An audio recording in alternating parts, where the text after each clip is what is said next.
Coming up on Global Business, strong partnership. Chinese President Xi Jinping emphasizes on the significance of cooperation during his meeting with German Chancellor Olaf Scholz in Beijing.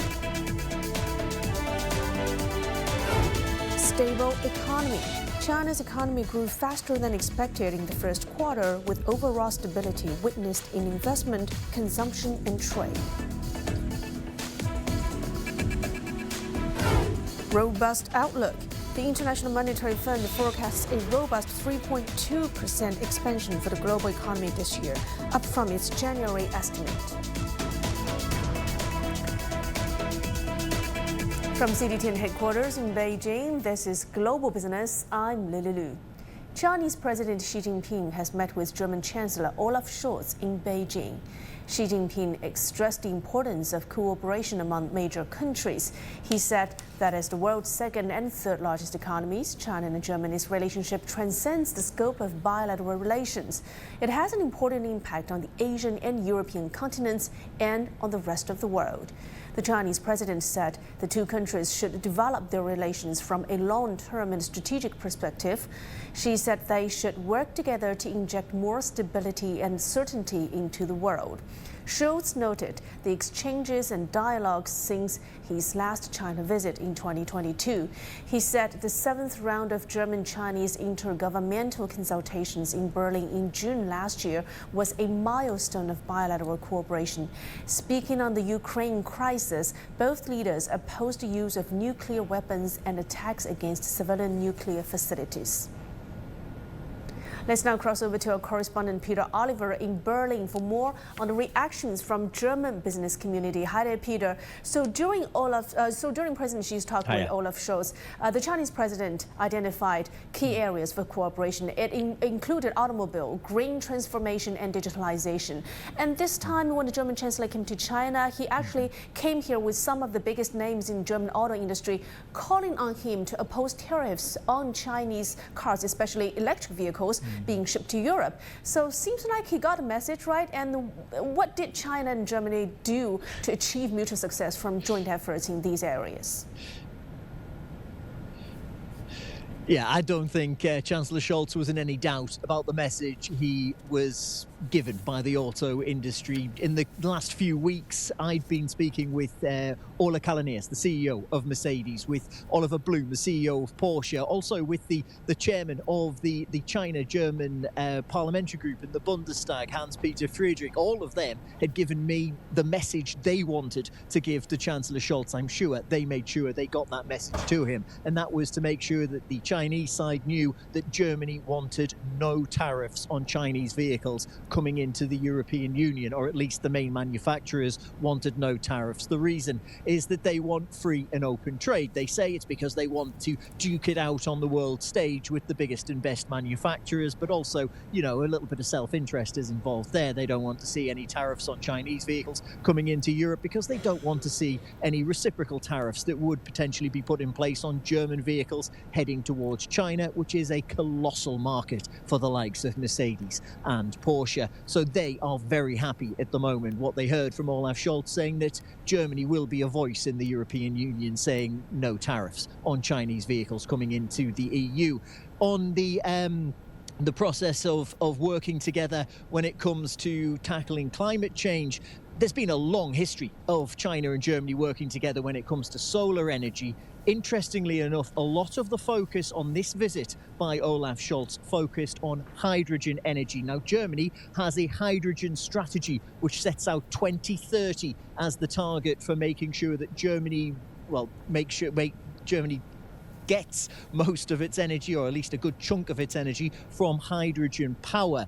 When he was in Chongqing, the German Chancellor made sure that he met at a Bosch joint venture, which is working to develop hydrogen energy. Now, it does seem that China will play a key role in making sure that Germany hits that hydrogen target. It is something that's been greeted with great joy here amongst Germany's heavy manufacturing industry, a much beleaguered manufacturing sector here in Germany, because since very cheap energy imports from Russia have no longer been available, they have suffered because electricity costs have gone through the roof. When electricity costs go through the roof, the cost of producing what they produce goes through the roof, and they can't compete on the world market because they have to be passed on to the consumers, and they have suffered, those large German manufacturers. So if they're going to get better energy prices from hydrogen production and China can help, they're very happy to hear that. On digitization, I think that's something just about anybody who's had to deal with the creaking German bureaucracy can, well, say they're very happy to hear. Just to tell you a little story about just how far behind Germany is when it comes to digitization, I had to apply for a residential parking permit here in the German capital of Berlin not so long ago. The only way I was able to get the documents I needed where they needed to go, I had to send a fax. So if we can make that as the type of digitization they have in China anytime soon, you'll certainly, well, see some relief from the good citizens of Berlin and the rest of Germany as well. So a bit of cooperation on that won't go amiss. Interesting, great stuff. Thank you so much, Peter Oliver, for us in Berlin. Now let's get more insights and discussions on the impact of German Chancellor Olaf Scholz's visit to China and on strengthening the relationship between the two countries. We are now joined online by Maximilian Bütek, Executive Director and Board Member of the German Chamber of Commerce in China, East China. Hi there, Mr. Bütek. So first of all, what do you think are the key highlights from Scholz's visit to China, and what does an improved economic relationship between China and Germany mean to the global economy at this particular timing? Good evening. Thank you for having me. I believe that the trip was a success so far, and everything we also lobbied for the last weeks took place actually into the agenda. So, of course, we wanted to see the Chancellor understanding the whole range of economic ties, but also cultural, sustainability, cooperation, and the political relations we are having. And I think he performed quite well by coming 3 days to China and visiting Chongqing, Shanghai, and Beijing. I also think that he created a quite good atmosphere during this trip, that he did not came on confrontation at all, but that he was seeking for cooperation by discussing the challenges we are having and also the challenges China might have into the European market, and he gave some clear statements on that. So from the business side, we are quite happy with the outcome. Nevertheless, there need to be followed now actions on both sides, I believe. And also, we know that green development is a key driver for China-Germany collaboration going forward. How do you think the two economies complement each other in the process of green transition? As your correspondent from Berlin observed quite well, that in the topic of digitalization, we can take a lot from China's ability how to handle data, and also when you look into the topics of artificial intelligence, etc., which will play a major role in the green development, but also German technologies who are so experienced over the last decades to be very low on CO2 reductions, being very environmental friendly. So I believe that German technologies and services also can support the Chinese government in their ambitious field, in their ambitious goal to decrease their carbon reduction to zero in 2060. So I think those are not topics we only have potential to cooperate, but we have to cooperate as two major advanced economies. And also, figures tell us that back in 2023, the total number of German outbound investment actually declined notably. However, during the same period, its investment into China climbed, and that makes China market accounting for more than 10% of Germany's total overseas investment. So what do you think is behind this? I believe it has different reasons. When we ask our companies what are the reasons for you to invest, 80% of those who are willing to invest further into China said they want to increase their competitiveness. This means, on the one hand, their cost efficiency, but also that they become faster when it comes to time to market in their innovative areas, when they enhance their R&D developments for China and the global market here in China. So those are reasons. Nevertheless, there are also topics and considerations of de-risking, right, where the government is talking a lot about, so that companies say we need to also invest further into China to secure our market here and make our supply chain more resilient. So I believe these are indications why we've seen investments into China coming 2023 Q3, even the overall investments rather went down. Great insights. Thank you very much, Mr. Maximilian Butek from the German Chamber of Commerce in China. You're welcome. Thank you. Well, the Association of German Hidden Champions plays a pivotal role in facilitating beneficial connections for the international expansion of small and medium-sized enterprises. Our reporter Aaron Liu spoke to George Turk, CEO of the association, to understand more on the organization's role as a catalyst. How would you evaluate Germany Chancellor's visit to China in terms of its impact on Sino-German trade relations, especially hidden champions? I am delighted that both sides, the Chinese and the Germans, are taking so much time to talk to each other at different levels and pound out possible solutions. Can you outline the role of innovation and technology transfer in the success of hidden champions in China? Innovation and technology transfer play a decisive role in the success of such companies. German companies invest heavily in research and development to develop new products, services, or manufacturing technologies that appeal to their customers and strengthen their position to the market. Innovation also enables them to adapt quickly to changing market conditions and take advantage of new opportunities. So what is your organization's long-term outlook for the hidden champions in China? China remains an attractive market with a rapidly growing middle class and rising consumption. The Association of German Hidden Champions supports its members, for example, through the network in China and Germany, to benefit from this growth and expand their business. The ability to adapt to changing market conditions and respond flexibly to new challenges will be crucial for hidden champions in China. Companies that remain agile and innovative will be successful in the long term, even if the competitive landscape changes. And still to come here on Global Business.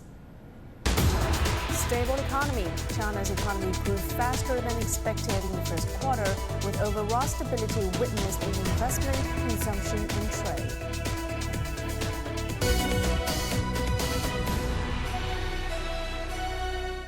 The world economy as we know it is about to change. Global Business reports highlight emerging markets, developing countries, and dynamic sectors worldwide. We feature top analysts and newsmakers to provide perspectives on every facet of business. From an on-the-ground perspective, we provide you with balanced and objective assessments. Fast, sharp, and insightful. Global Business, only on CGTN.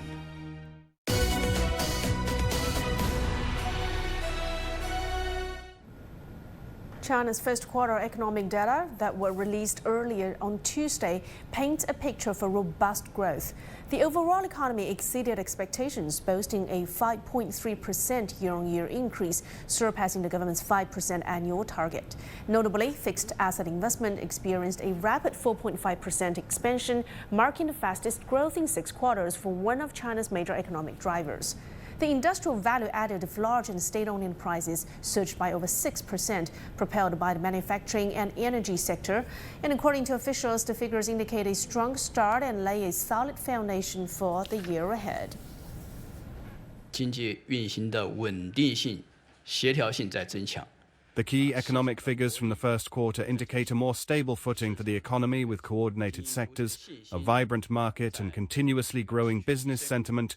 The Chinese economy has had a strong start in 2024, and we now have more positive factors to achieve this year's growth targets. Now let's take a look at some other major indicators of China's economy in the first quarter.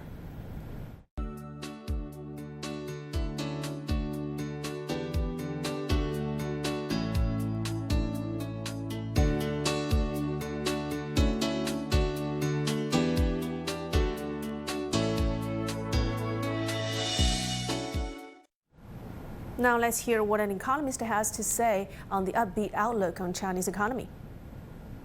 I think the market has been focusing on the headline growth, which is a year-on-year comparison. Now, no doubt that this is 5.3%, is higher than the market expectation.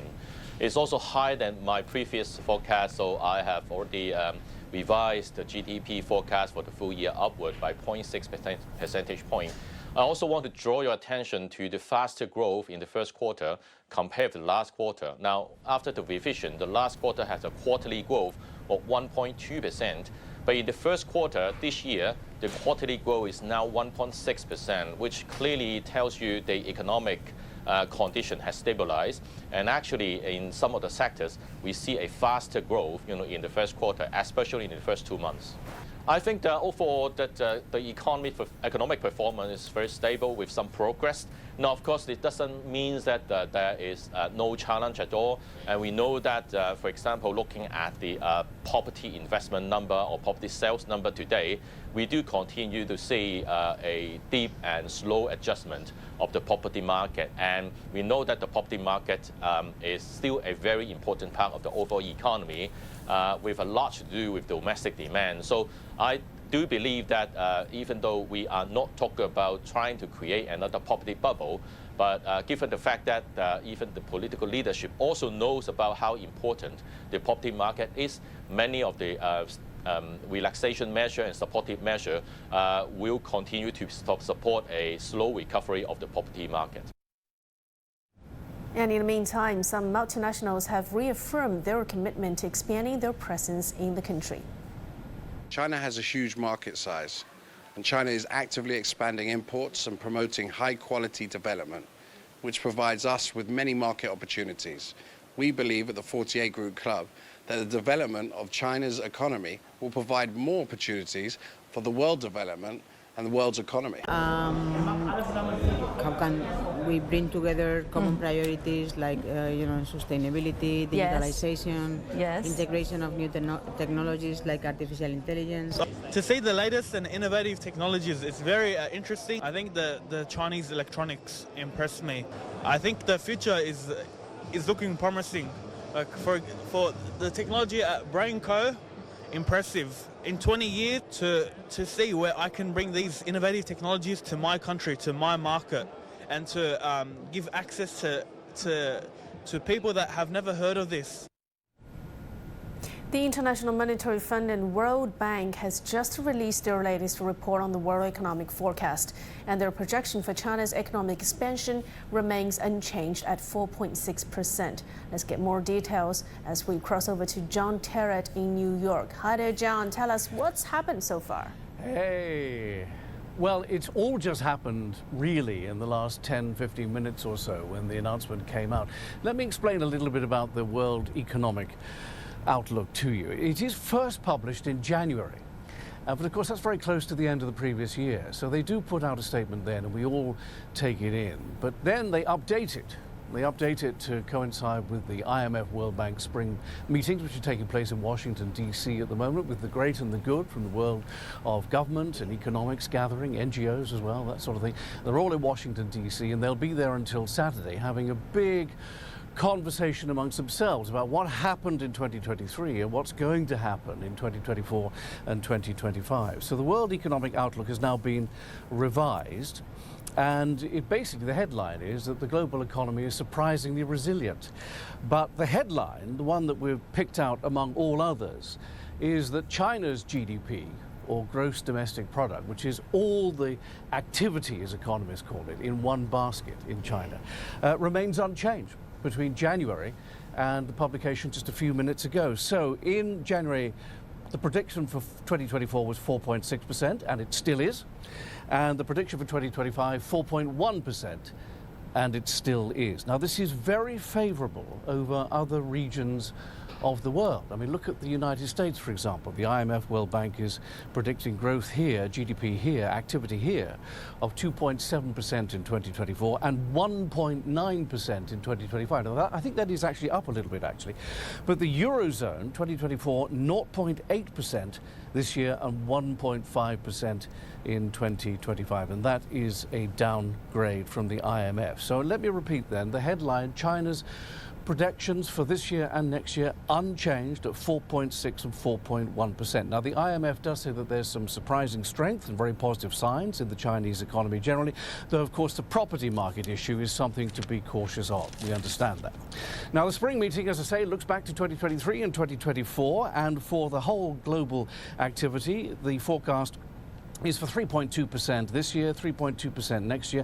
But looking 5 years ahead, which is a long time, given everything that's going on, the forecast then is only 3.1% 5 years out. And that is a decade's low, says the IMF. Now, Kristalina Georgieva, who is the managing director of the International Monetary Fund, says that actually, given all of this, it's rather tempting to relax a bit and have a sigh of relief a little bit, because things are not as bad as they were forecast to be as we came out of the pandemic and with the global political situation as it is at the moment. But she is warning about what she calls the tepid 20s, which is 2020 through 2030. She says if things aren't improved, then we will think of this decade as the tepid 20s in terms of economic growth. She is warning about issues as well. Of course she is. Inflation chief among them, climate change, which is the great big question mark in our lives, debt, particularly among developing nations, global conflicts, of course, Ukraine, Gaza, and now potentially the wider Middle East. But she's also talking, or the IMF and the World Bank is talking about positive signs as well. The consumer is very strong in America. Business investment is positive. The supply chain issue after COVID appears to have waned quite a lot now. And the IMF, World Bank also warning about protectionism as well, saying that geopolitical situations mean that it could result in the fragmentation of key economies and key groupings and drag down the entire system. But overall, quite a brighter report, I think, than many have been anticipating. Oh, great stuff. Thank you so much. That's John Terrett in New York for us.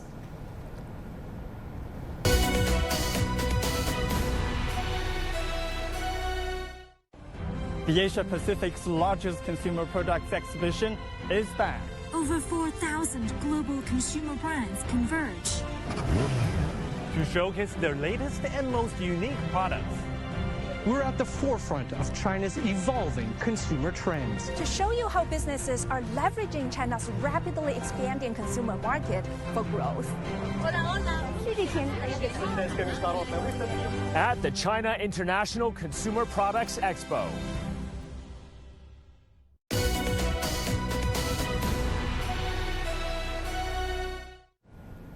This year marks the 50th anniversary of diplomatic relations between China and Malaysia, coinciding with the China-Malaysia Year of Friendly Exchanges. Malaysia has sent its national exhibition groups for this year's China International Consumer Products Expo, signifying a significant milestone.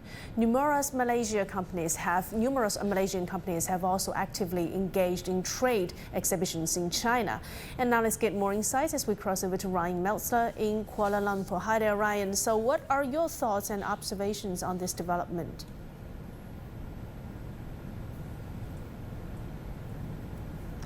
Yes, well, in recent years, Malaysian companies, trade groupings, associations, and Malaysia's National Trade Promotion Agency, MATRADE, have been very keen to take part in these kinds of fairs and expos that China's been putting on, this Consumer Products Expo, the latest one, the China International Import Expo, and also the fair on the trade in services as well. And Malaysia sees this as a real opportunity to expand the awareness of Malaysian products in the China market, this very huge and lucrative market for Malaysian companies to build business contacts and find new clients.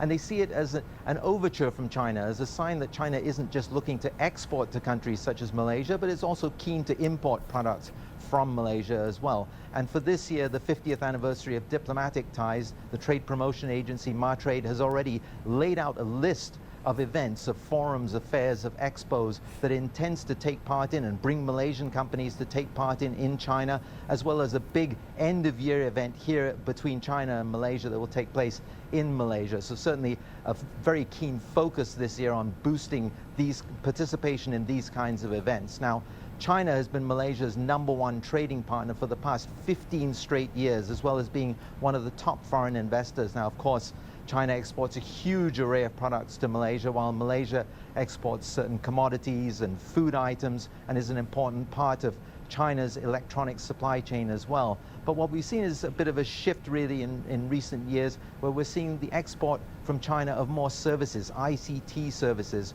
So we're seeing Chinese companies setting up data hubs here for Malaysian government and private sector as well, cloud computing, building clouds, as well as introducing and expanding the use of high technology among Malaysian companies, such as the Internet of Things, machine learning, and the like. As well, we're seeing China's e-commerce platforms really helping Malaysian SMEs to up their game by taking Malaysian businesses to China for intensive training, how they can improve their business models and expand and improve their markets, and as well through China's e-commerce platforms such as Alibaba, which is allowing Malaysian SMEs to build new business contacts, B2B contacts, to find new clients, and to expand their exports in a way that otherwise wouldn't have been possible. And so what we're seeing is a huge array of collaboration, whether it's through trade, through foreign investment, people-to-people links, and of course this being the 50th anniversary of diplomatic ties, both Malaysia and China, the private sector and the public sector, will be looking to build on all those ties and really make this a landmark and breakout year. Great stuff. Thank you very much, Ryan Melzer, for us in Kuala Lumpur.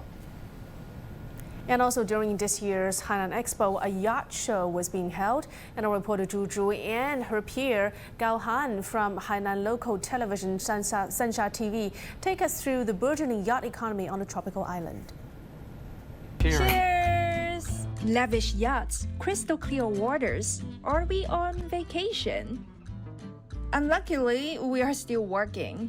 We are now right here at the 4th China International Consumer Products Expo in Haikou, Hainan Province. And we are very happy to be joined by Gao Han from Sansha TV. Thank you so much for joining us. Thanks for having me invited, Zhu, and this is my 4th time to attend the Hainan Expo. Wow. And this edition of the event, besides the indoor exhibition areas, the organizer also set up an outdoor yacht show. Can't wait to check it out. Let's go.